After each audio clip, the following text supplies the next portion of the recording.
it's from, it has some logic, it has some reason, but most importantly, it fills the soul with something that people feel like they haven't had before. I believe so, yeah. Like, we talk about the Christians talk about the Holy Spirit of God. It is the manifestation of God's love for us. So what we read fills us with love, fills us with that joy and content, and we can say that this book is true, that God is real, and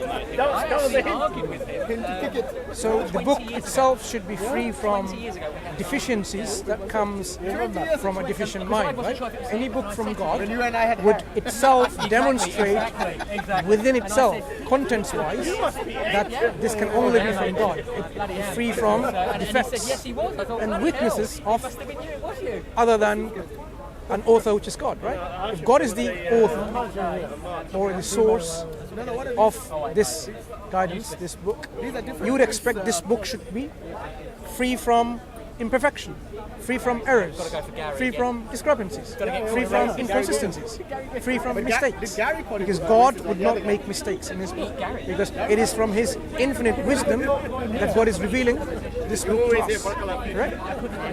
So, in that angle, if you were to scrutinize and assess those books which claims from God, which you should do, and see which one stands out and say, clearly, a book which contradicts itself in terms of its message about who God Himself is, and about the teaching, in terms about the reality, in terms about the descriptions of natural phenomena.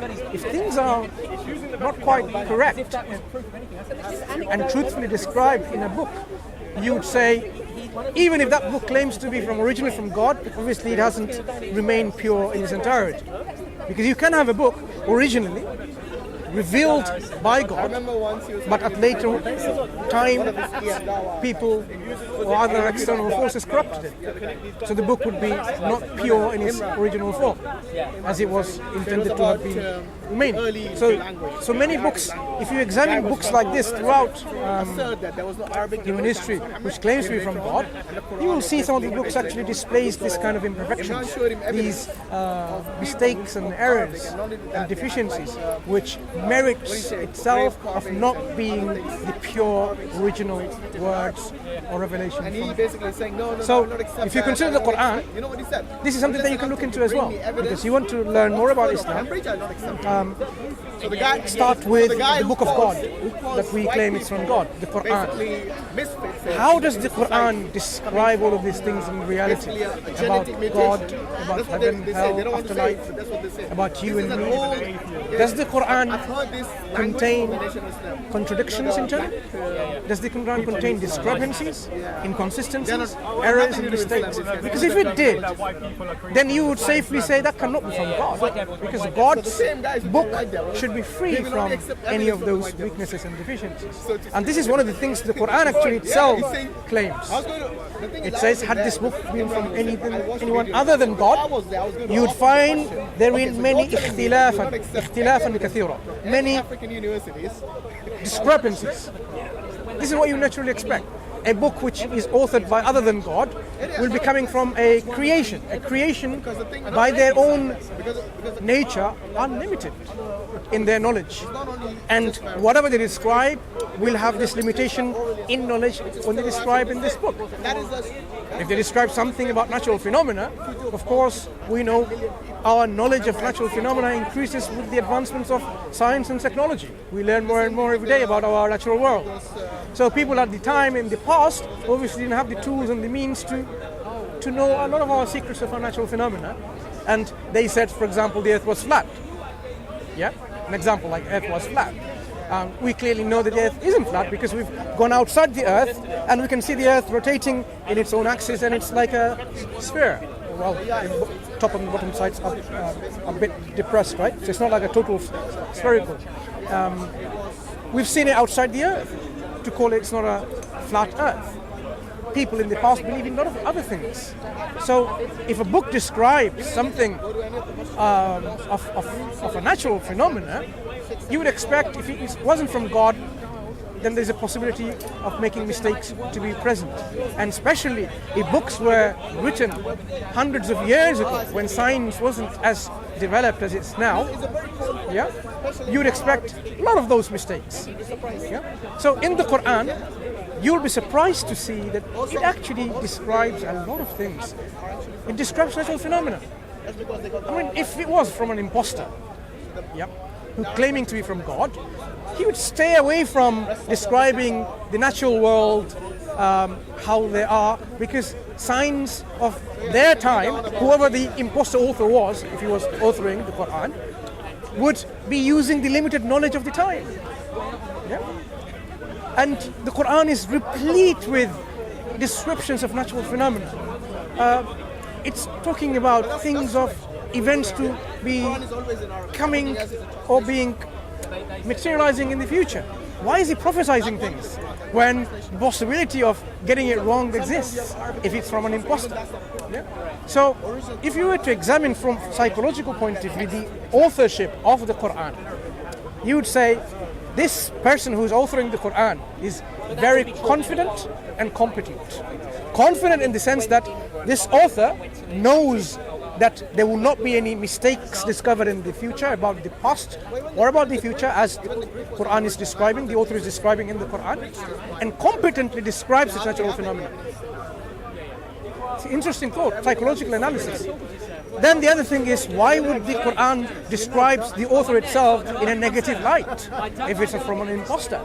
It even tells you, reprimands the author if it's the author himself, the prophet, because the prophet is the one who has spoken the Quran. He claims that it's from God, of course, but if you say this Prophet Muhammad ﷺ is actually an imposter who is writing the book claiming to be from God, so as an imposter, why would he say negative things about himself, reprimanding himself?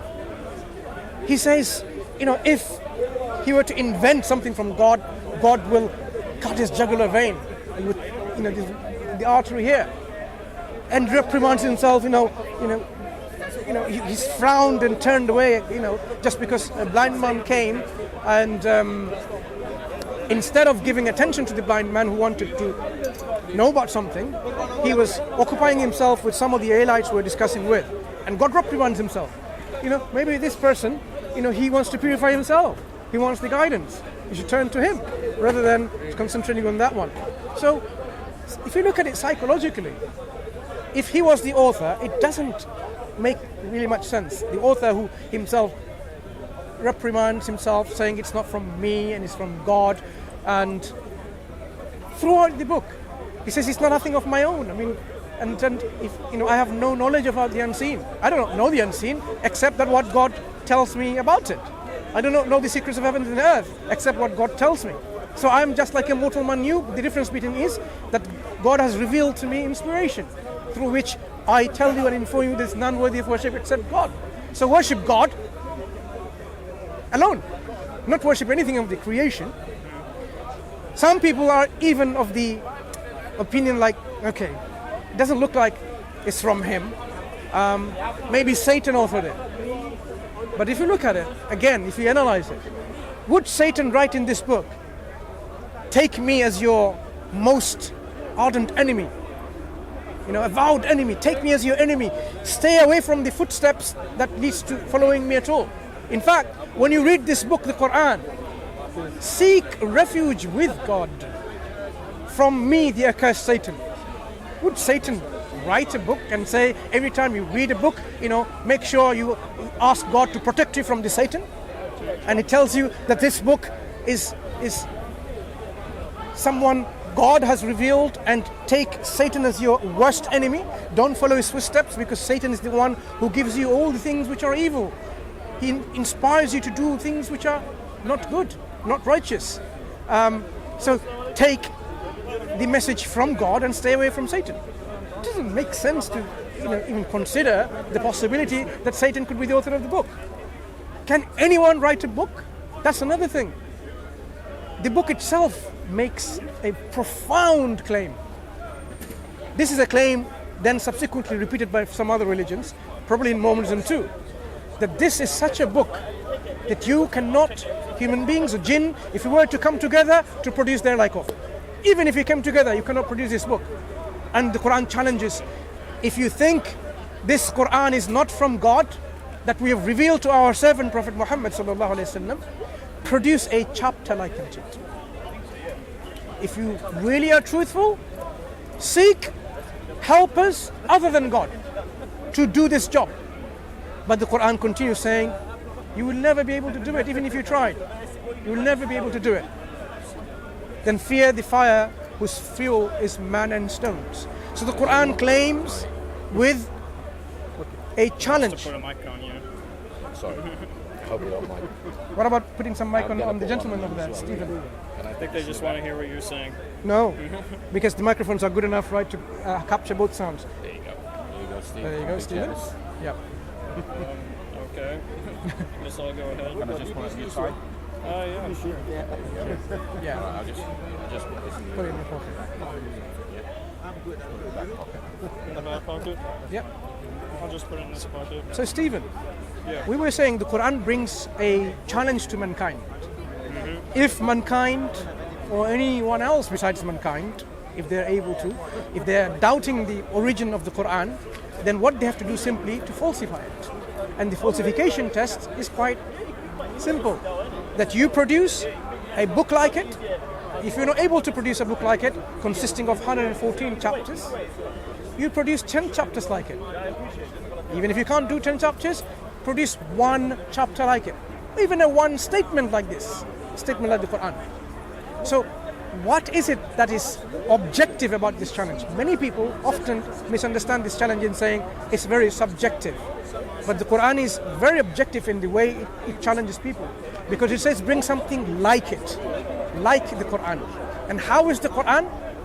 We can see the Quran is unlike other literature of the time. That's how we can understand the likeness of the Quran that you're supposed to bring. So you had the pre-Islamic literature. Before Islam came with the Prophet Muhammad sallallahu alaihi wasallam, you had the pre-Islamic poets and orators, soothsayers with their literature. Yeah? They had a specific form of speech and poetry. You had the speech of the Prophet himself, his style of speech, and his people who were Muslims when they become Muslims or even haven't become Muslims. So you have like three different sources: pre-Islamic literature, the Quran, and the prophetic speeches of the prophets and his companions and the people along with him, whether they're believers or unbelievers. If you compare these three genres, you will see the Quran is absolutely unique in its delivery. How is it unique? It comes up with a form which is unlike the forms that they know of. For example, just to show you how unique they are, poetry had specific rhymes and meters in the pre-Islamic times. They have categorized these in about 14 bihar or seas, we call it. There are specific rhyme and specific meters. If you're going to make a poetry, you have to fulfill within these categories. Of course, now we have free form, right? Free form poetry. It doesn't have to rhyme. It doesn't have to have a meter. At that time, it was totally within these boundaries. And they were described like rajas, al-tawil, al-khafif, al-madid, various types where they fit in. The Quran came and it was none of them, neither of these types. It wasn't poetry, it wasn't prose, but it had its own rhymes and it was own meters. That's what the challenge is, bring something like the Quran. So the constructions of the way the Quran presents its ayat very roughly translates as verses. It is totally unique. One ayah or a verse of the Quran could be just one word or could be a whole paragraph. Totally unique. The way it starts, the constructions, it brings a linguistic convention, and it asks people to match something like it. So if you're going to match something like it, I don't think it does. it does what? Sorry. I don't think what you're saying is true. I don't think it does. I think that's what you're just trying to generate. What I'm saying, the Quran says, if you are doubtful that this is not a revelation from God, then produce a chapter like the Quran. A chapter of the Quran, one of the smallest chapters, 3-4 lines or 3-4 ayat. 3-4 ayat. The way they are constructed is what we're talking about. So we can objectively measure. In fact, But it was only, remember, the Quran was written a few hundred years after the fact, wasn't it? After who? It was a few hundred years after the life of Muhammad. and what makes you say that? That's I think everybody knows that. Not everybody knows that. In fact, everybody doesn't know that at all. We have manuscripts of the Quran dating from the companions' time, his companions. We're talking about within, few years of his lifetime. Yes, and they were all put together a couple of hundred years after the fact. Let's understand one thing. We have manuscripts of the Quran that dates within the 1st century of Islam. Yes. So the claim that it was put together 200-300 years later is a claim which is historically false.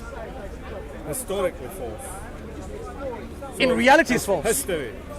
But No, it's when you make a claim of history that it was put together 200-300 years later, this was a claim made by people before, like even scholars like John Wansborough. Yep, Yeah. a very proficient academic of the past, but he didn't have his disposal all these manuscripts and the tools to actually verify the datings of these manuscripts. We are now at a good position to actually carbon date some of the manuscripts. That's a good and, point. and verify that manuscripts now are within the 1st century Okay, right. of Islam. Right, of Islam. Yes. Yeah, the 7th century. So right. totally discrediting and debunking the claim that the Quran was put together 300 years later. Not yet, because it's work in progress, I would imagine. Listen, we have manuscripts, so many different manuscripts Yes. that have been carbon dated from the 1st century of Islam. Right. So it discredits any theories which Where are says they? the Quran. Are they in the public domain? Can people see them? Absolutely, they're in public domain. We have put up Where are they? in a website called IslamicAwareness.org. So between Islamic and awareness there's a hyphen. Islamic-awareness.org, and you will see the 1st century Quranic manuscripts, 2nd century Quranic manuscripts, 3rd century Quranic manuscripts, detailing where they are available, which library, which institution, which museum, or in private hands, how much it contains, Is it any? But it's the same who's Quran. dated them, which scholar has. But it's the same Quran. We're talking about the Quran of Muhammad Yeah, sallallahu it's the alaihi wasallam. same. Of course, It's no of change. course. There's no more revelations or less than The that. It's Quran same. is the final revelation from God. Yeah. It's been sealed by the Prophet. That's it. No more additions and omissions to the Quran. You want the mic? That's No, fine. no. Yeah. So, returning to the subject of the challenge of the Quran came with these linguistic constructs which totally baffled the Arabs at that time because they were not familiar with any of these linguistic constructs. So when it says produce something like it, how can they do it like it? Because it's something they cannot. Let me give you an example. You see the buildings that are around us. They're made up of bricks, cement, rods, right? Yeah. They're put together, joined together. Each brick is joined together, or stones joined together to form layers and then form walls. Yeah. Yeah? Let's understand something. So, if I were to ask you, can you make another building like it? Produce another building like it, you can't. My building is so unique. If you're an architect, you can say, what's so special about it? You can actually duplicate it. Yeah? Yeah, you could. But if I bring a building to you, a building made up of bricks, but each brick is not touching with each other. They're floating in space. Yep. Defying gravity, you're trying to say. Yeah, they're not touching with each other. You can actually, put your hands through whatever, and you can clearly see they are totally floating from each other, and the whole building is constructed. And then I say, look, my building is unique. It is something that you cannot imitate. You cannot produce something like it. Now, you go ahead as an architect. Would you be able to do it? Well, I don't think it would be possible for anybody to do that. Exactly. Because the building wouldn't exist. It would be a fantasy. Because that building, it defies your knowledge of things, how you make a building. Well, no, It- it would be a total fantasy. It would be written in some fantasy book because No, it would be impossible to do. if I were to produce a building in front of you like But you this, couldn't do that. No, I'm say- making an argument. I know this. If I but did- I'm if I making did- a counter argument. No, let's understand something. I'm reading a couple of a little bit ahead. But you're not thinking. If I were to produce something like that, Yes. and I produce to you as a challenge that this building is made by God, right? Yes. Make something like it. You would not be able to because it is not within your capacity to make a building where the bricks are separate from each other in space. Yes. That's Yeah? right. So the Quranic claim, if you try to understand, because if you don't know linguistics, is Quran comes up with constructions of its chapters and verses, surah and ayat respectively, in a way that is synonymous to this kind of understanding where you cannot bring something like this in the Arabic language. That's why the Arabs at that time, they gave up and said it is impossible for a human being to produce something like it. That is why for 1439 years, It's so difficult to understand. human beings, Muslims or otherwise, when they looked at it, they say this is such a Quran that we know from historically, you cannot produce something like of its nature. And it might be a good thing. It's not a good thing It might only. be a good thing This because if it's- demonstrates that the author of the Quran, without a shadow of doubt, objectively is God. That is what the Quran is trying to assert. That if it wasn't from God, you'd be able to do it. You'd be able to imitate it yourselves. Yeah, but you've got a point there, but the point you made, or the example, was not a good one with the floating bricks, because that's an impossibility, and nobody can do that. Nobody can do that. That's about the Quran. Nobody can do it. That's the precise analogy. Nobody can make the Quran, even though the Quran is there in Arabic letters. Well, it is. The Quran It's not- tells you it it's consists not of You Arabic. take that on claim. You have to take that on trust.